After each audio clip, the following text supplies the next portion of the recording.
In this video, I'll show you the exact three-step process that if you follow, you live in the feeling of an answered prayer.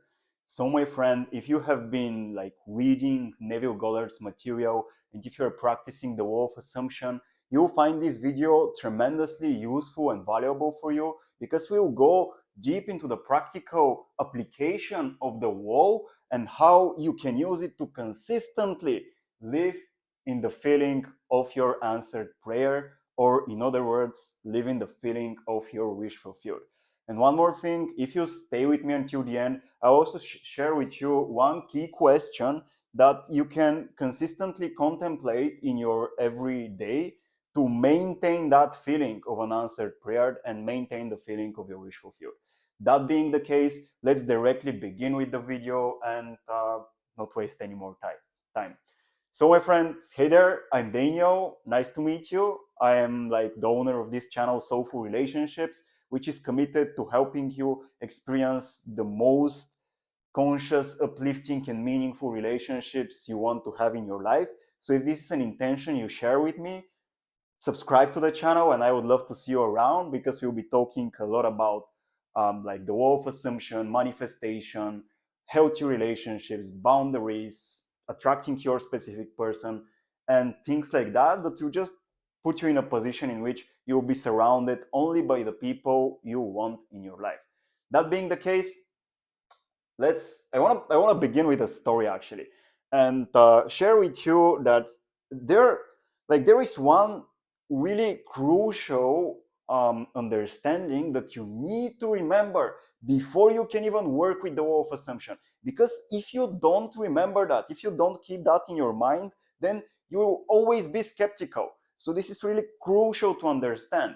There are basically two types of people who go into manifestation and wall of attraction and trying to live their life from the inside out. One of the people, one type of the people, and this was who I was before. I'm studying this material from 5-6 years already. So I was this person. One type of the people, they are the really skeptical ones. They want to prove everything. They want to prove to themselves that this is not some kind of a myth or some kind of a manipulation, like the wall of assumption, wall of attraction, all of this. And they're always trying, not being fully committed to the practices. They're just trying. They're trying to prove to themselves that these things works because they believe that there is an external world outside of them. And my friend, I want you to test that out for yourself. This is the one type of person. Because the second type of person, and this is the person you transition into if you commit yourself to living by the wall of assumption, the second person, and this is something that Neville states, he gives so much importance and emphasis on this fact in many of his teachings and in many of his books, that the second type of person, the second type of person believes that consciousness is the one and only reality. And my friend, unless and until you accept that, you will never be able to apply the wall of assumption consistently in your life. So even if I share what I will be sharing with you in a moment in this video, it will not work unless you accept that fact. And how you can accept it, how you can prove it to yourself? Well, here is an exercise. I want you to just try this exercise with me right now. Can you recall a moment in your life in which you had an experience of which you were not conscious? Is there such a moment in your life? Can you say that you've had an experience in which you were not conscious of it before it? There wasn't your consciousness to shine light on what you're experiencing. Was there such an experience in your life? Can you recall such a moment in which you can tell, okay, there was really an external world outside of me which was independent of my consciousness? Contemplate that with me for a moment, please. Because if you see this fact that consciousness, it is required for you to have an experience, then this statement, consciousness is the one and only reality, starts to make sense. It starts to become acceptable and believable. Because Again, think about it. Can you experience something without you being conscious of it?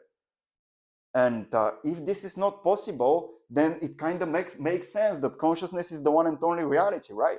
So then it makes sense that if you were to experience one imaginative experience in our consciousness and make it as real as the external outside circumstances in life, then it's a fact, it's a reality. Then it's inevitable we will also experience it as a fact in the external reality when we first accept it in our internal reality, in our internal environment. Does that make sense? So you need to be the second man in this story that I'm sharing here. You cannot be the one who is always skeptical and always trying to prove to himself that all these things work, so on and so forth. If you're this man, sorry, my friend, like you can just stop watching this video. You will never find it practical. That being the case, now let's begin with the 3 steps and the process that Neville shares about in many of his teachings, and I have found for myself and for many of the people I've shared it with to work with consistency over and over and over again. So there are 3 things that you need to do. The first step is basically that you need to get into this drowsy state in which your conscious mind is connected and in communication with your subconscious mind, which means that you need to find a way to immobilize your body and to relax it. Just to, like, maybe, okay, if I take this, you might not see me fully for a moment, but if I take this chair and sit here and then I just relax and think to myself, I am so sleepy, I am sleepy now. How would I feel if my body was sleepy? Okay. And then I would naturally start becoming more and more sleepy. So you need to access this state. This is the first step. This is the step that you put yourself in a drowsy state. And this happens by immobilizing the body and inducing a state akin to sleep, where you can control the direction of your attention without any effort. So it's not like you force your attention to go somewhere. No, it's like you just take a decision in that state. This is only possible in that state. You take a decision in which your attention focuses on a feeling or like an imaginary scene. Because if you're too focused on your conscious mind, and there isn't this connection between the conscious and the subconscious, which naturally happens when you're in this drowsy state akin to sleep. It's basically called a theta brainwave state. If you want to approach it from a more scientific perspective, you can research that if you want. And Joe Dispenza, for example, explains this really, really deeply. So I highly suggest his books. So it's a theta state of mind, like alpha going from beta brain waves to alpha to theta brain waves, which is like your body is relaxed and your inner experiences start becoming interesting. Like there are maybe some colors can come in your mind. Maybe you start to pay some like intense attention to the sensations of your body. Like your thoughts become almost 3-dimensional. You can almost see them in your mind, or like they expand, and it's like this is for many people this is different, because if you're an auditory type, then this means that you just hear your thoughts really clearly when you get yourself into that state. If you're a visionary type, then you start seeing pictures in your mind which will be really close to reality. And if you're a kinesthetic type, then you will start feeling your sensations in your body really intensely. So these are the signs that you will experience when you get into this state akin to sleep. It's like, okay, I don't have to force myself to focus on something, because focusing on the inner world as if it's more real than the outer world happens naturally in that state. So when you see that your attention is predominantly focused on the inner world and you don't bring so much focus on the outer world, this is the right state that you need to be in. So this is the first step. And I wouldn't say it's mandatory, because you can, as I also share with you by the end of this video, you can also allow yourself to experience the feeling of the wish fulfilled without being in that state, by just knowing this fact that consciousness is the one and only reality. But this is the practice that that makes it so much easier, and it's almost guaranteed that if you get first into this state in which you're drowsy, you're sleepy, your awareness is focused mostly in the inner world, This is how you can, if you're new to the law of assumption, this is how you can prove it to work. And by proving it to work a couple of times in a row, then you can like practice with what I'll share with you in the end of the video. So okay, this is the first step. Immobilizing the body and getting yourself into a drowsy, sleepy state, the state akin to sleep, just before drifting off to sleep. It's like, I'm sleepy, I feel a little bit fulfilled. I don't want to move my body. I could move my body if I wanted to, but it feels okay just to be like that, and I can just stay in that state. And I am more aware of my internal environment than I'm aware of my external environment. My focus is inwardly. Okay, when this happens, then you know that you're in this drowsy state. Now the second step is to contemplate. Now here I prefer to have variety in the experience, the imaginary scene that I choose for myself, that assumes, that follows the feeling of my wish, that follows the fulfillment of my wish. You can choose one scene, but you can also be like have a variety of scenes if you commit to practicing this on a like consistent basis. So I like to contemplate, and this is what also Neville states in many of his in the 5 lessons. This is the book that I'm reading right now. What are the many things that could follow my answered prayer? So what would be the many situations and circumstances that would follow the fulfillment of my wish? What would they be? Like, would I go and shake a hand of my friend? Would I go and like create a party because I don't know, it's like I've met the wife of my dreams? Would I like would I go to a dinner with friends where I would like to present them with a really special idea, or like where I would like to just make a gift for them because I congratulated this win in my life, which was the fulfillment of my wish?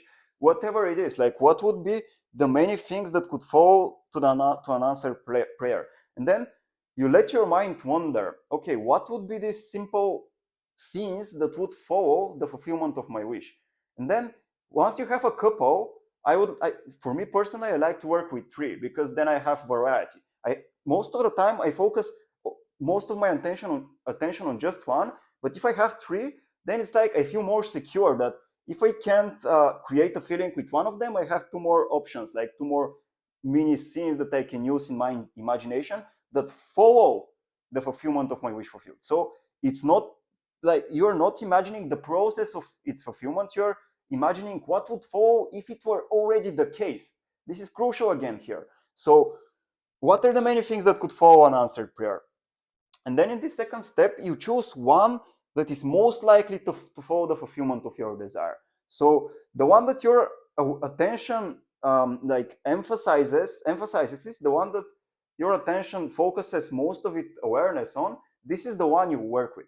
So it's like it should be the one that you almost feel happy about. You almost feel like joyous and happy about when it comes into your awareness a couple of times in a row. So because you contemplate, like you let your mind drift and you go through many different, like let's say 2, 3, 5 different mini scenes that would happen after your wish is already being fulfilled, but you'll find that for one of them you feel happy when you just think about it. You're still not thinking from it, you're thinking about it. So this is the phase of contemplation.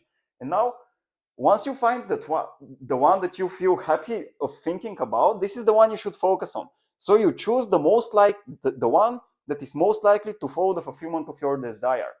Then this leads us to the third step of the process, which is, again, while already being in that drowsy state akin to sleep. And the best time you could do that is at night. When you're just going to sleep, this is the best time to practice, taking 15 to 20 minutes to like go through this process. So the third step is to repeat that single act. It's a single act. So it's a shake of a hand. It's writing a message to a friend that you have experienced something really great and like you're just bragging about it. Or maybe it's like maybe you're hugging somebody. Maybe you're saying something really specific in a room of people. It's a single act. It must be something really simple that takes like 10 seconds maximum in which you experience it.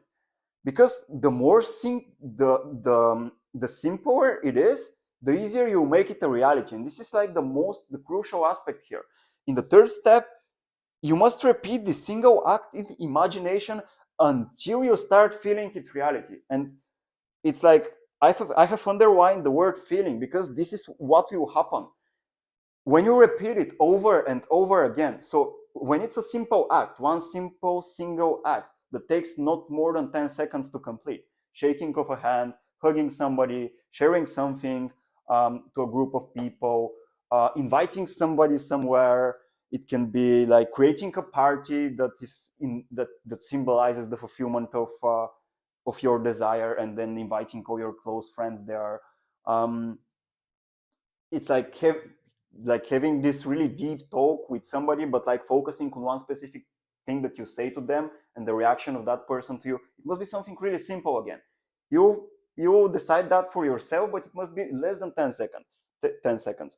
And then, because when it is simple, when it is just a small, just one slice of the whole, all of the things that you would experience, you take just one slice, and then you repeat it over and over and over and over again, like at least 3 times. Because to, again, the intention here is to start feeling its reality. Feeling is the secret. This is one of the most crucial books of Neville. So feeling is the secret. You need to start feeling its reality. And the more simpler it is, the more easier it will be for your attention to not wander. Because we humans, if we're really objective, we don't have a huge attention span. And it's like, in the world we live in, it's like we have 6 to 10 seconds attention span, something like this. And of course, this can be developed through meditation and concentration exercises, and like through many of what Neville says, like, let's say, look, this is something that I do. I'll share about it later in the video. But so, if it's something simple, then you know that your attention wouldn't wander. So it's like you can restart it in every 10 seconds. And because it's a simple single act. And then you repeat that act again and again and again and again in your imagination. And you know it works when these waves of energy start moving through your body.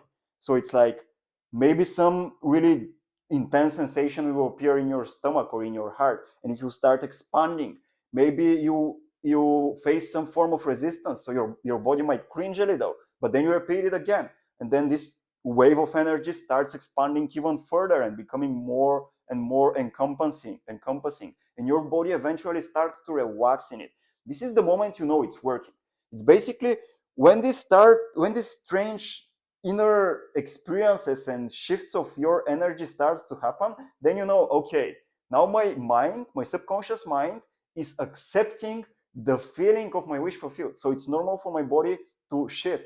And when your energy starts shifting, again, this is when you know it's working.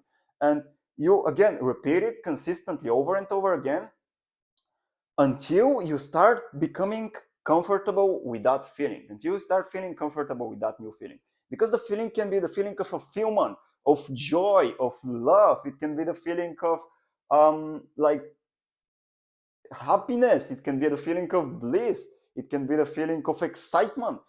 And it is most likely not the same feeling that you're experiencing when you're starting this process. So it's normal for your body to experience some form of resistance. And then you keep repeating that single act until that resistance eases and it relaxes. And then at some point, you'll find your mind being dominated by this feeling of your wish being fulfilled.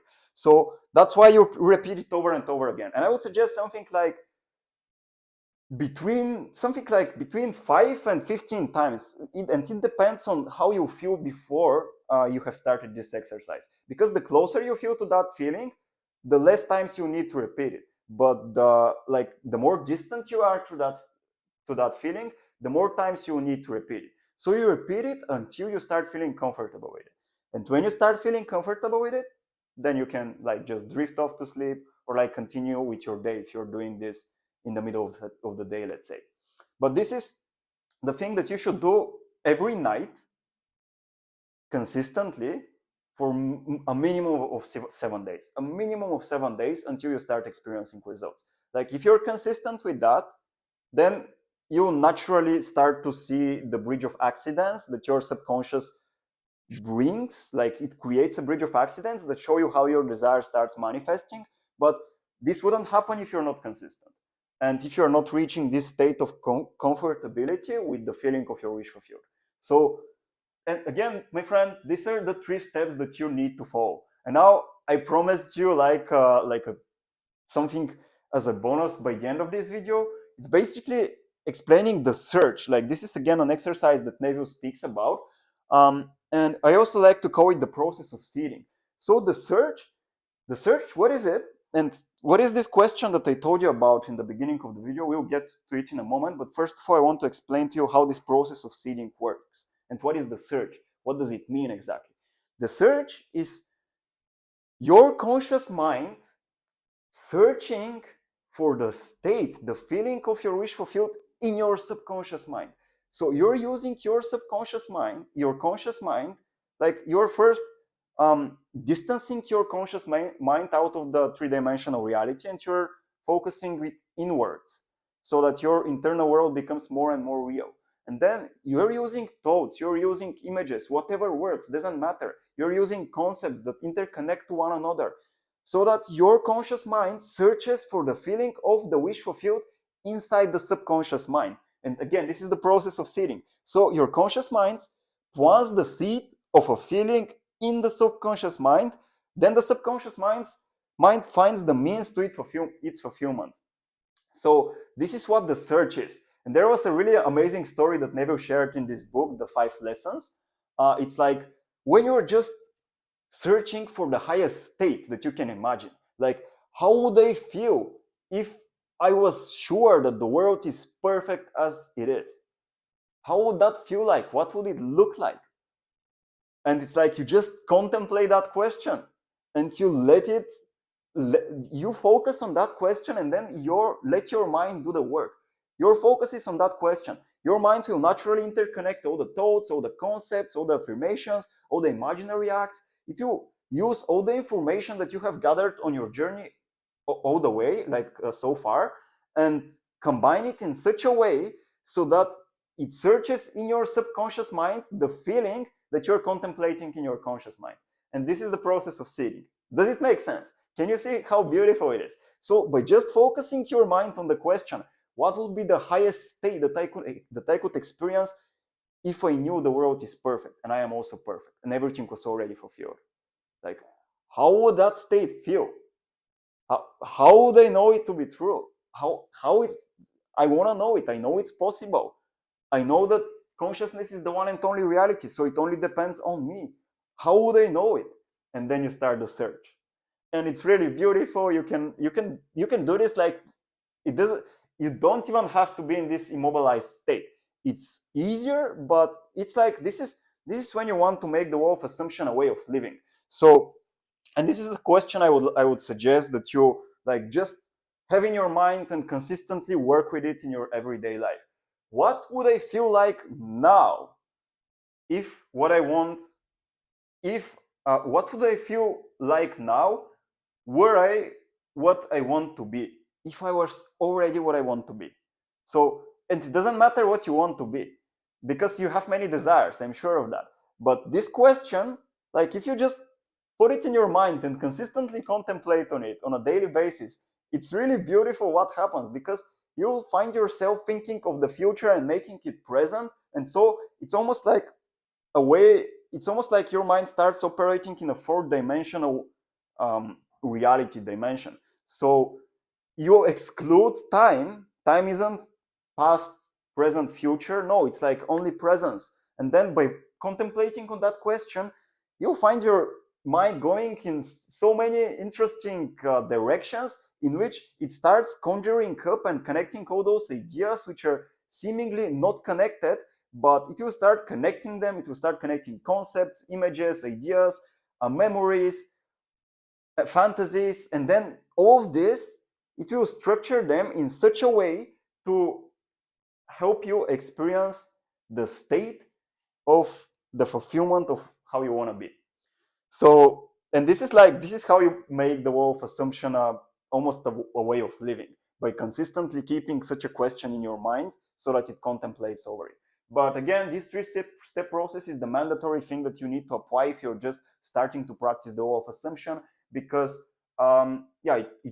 it's the essentials of it. And I also told you that I will share with you something exciting that Neville talks about. It's basically, I don't know how this exercise is called, but it's basically when you go to sleep, you the first thing you do is that you want to remember everything that you have done that day from the moment you went to sleep to the moment you woke up. So it's backwards from the moment you went to sleep to the moment you woke up. And this will help you to develop the attention span required to do this process or to contemplate. So this is again an exercise that Neville suggests, and it's really beautiful. So my friend, this was everything I wanted to share in this video. And there is like I would like you now to check out another video, which is like the secret cheat sheet behind making the wall of assumption work for you. It's a contemplation again behind some of the Neville teachings, and I think you will find it really interesting. It basically, in this video, we contemplate on the fact that your desires helps creation expand, so they're inevitable to fulfill. And it's really beautiful, so if you want, you can check it out here. I will attach it by the end of this video. And I also have a whole playlist of Neville videos, so if this is something you find interesting, you can go and check out the rest of the videos there. This was everything I wanted to share. Hope you find this video to be useful. That being the case, like it, comment down below, let me know what's your experience with Neville's teachings. Subscribe to the channel if you are new to it, and always remember, my friend, consciousness is the one and only reality.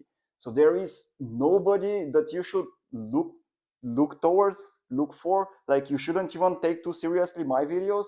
You should look within your consciousness, because this is where your reality is happening. You're always conscious of what you're experiencing. So you can always turn back to that consciousness and communicate with it. This was everything I wanted to share. Thank you so much for staying with me, and I will see you in the next video. Bye bye for now. I love you, my friend.